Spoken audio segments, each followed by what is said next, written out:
গত সপ্তাহে বৃহস্পতিবারের সকালটা দেখে তো এক্কেবারে চমকে গেছিলাম। এত কুয়াশা রাস্তায় যে চারিদিকে কিছু দেখাই যাচ্ছিল না। কিন্তু তবু এর মধ্যেও কাজে যেতে হবে।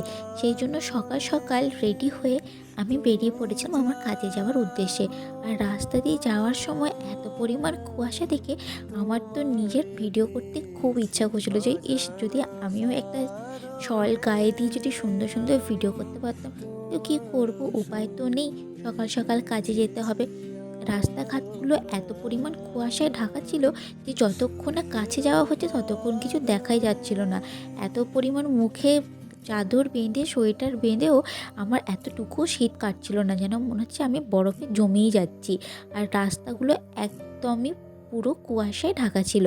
আমি তো একটুখানি ভিডিও করছিলাম যে তোমাদেরকে দেখাবো বলে যে কি পরিমাণ সেদিন কুয়াশা ছিল। সেদিন মোটামুটি প্রত্যেকটা জায়গাতেই ঠিক এই রকমই কুয়াশা ছিল। দুর্গাপুরে যতটা না ঠান্ডা লাগছিল, পানাগড়ে গিয়ে তো আরও বেশি ঠান্ডা লাগছিল। এক্কেবারে চারিদিকটা কুয়াশা। আর এই যে এবিএস একাডেমির সামনের মাঠটা, এটা তো পুরোপুরি কুয়াশায় ঢেকে গেছিলো। সেখান দিয়ে যে মানুষজন জগিং করছে সেটাই দেখা যাচ্ছিল না। তারপর আর কি, এই কুয়াশা ভরা রাস্তা দিয়ে সোজা চলে গেলাম হচ্ছে আমার গন্তব্যস্থলে। সেখানে গিয়ে দাঁড়িয়েছিলাম যে কখন বাসটা আসবে। সেই পাখে আমি একটু ভিডিও করে নিচ্ছিলাম।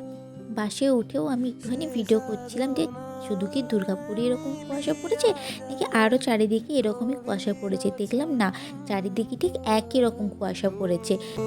জানো না, ঢেকে রেখেছি তোমার নাম, রঙিন ছায়ার আচ্ছাদনে। অফিসের ভেতরে ঢোকার পরে দেখলাম যে বড় বড় পুকুরগুলো রয়েছে সেইগুলো পর্যন্ত কুয়াশায় ঢেকে গেছে, সেইগুলো একদমই দেখা যাচ্ছে না। গোটা রাস্তা চারিদিকটা একেবারে কুয়াশায় ঢাকা। দেখতে যদিও ভালো লাগছিল, কিন্তু ঠান্ডায় যেন একেবারে কাবু হয়ে পড়েছিলাম। তারপর আর কি বাস থেকে নেমে গেলাম। নেমে চারিদিকটা অফিসে দেখছিলাম যে চারিদিকটা কি পরিমাণ কুয়াশায় ঢেকে গেছে। তারপর আস্তে আস্তে চলে গেলাম হচ্ছে ক্যান্টিনে। ক্যান্টিন থেকে খাওয়া দাওয়া সেরে সেখান থেকে উপরে যাওয়ার সময় দেখলাম চারিদিকটা এরকম লাগছে দেখতে। তারপর আর কি চলে এলাম নিজের ডেস্কে, কাজ শুরু করতে হবে সকাল সকাল। এবারে এসে এখানে কাজ শুরু করলাম। আর দেখলাম যে তখনও চারিদিকটা কিছুই দেখা যাচ্ছে না। আর দেখলাম সবাই আস্তে আস্তে আসছে ওপরে, কাজ শুরু করবে। এরপর খেয়ে নিলাম হচ্ছে একটু চা। তারপরে আমি চলে গেছিলাম নিচে। তখন বাজছিল মোটামুটি 11টা থেকে 11:30টার সময়, একটুখানি নিচে হাঁটার জন্য। দেখলাম যে না, সূর্যি মামারও দেখা দিয়েছে আর ভালোই রোদটা উঠেছে। তারপর রোদ ধুয়ে চলে এলাম ওপরে।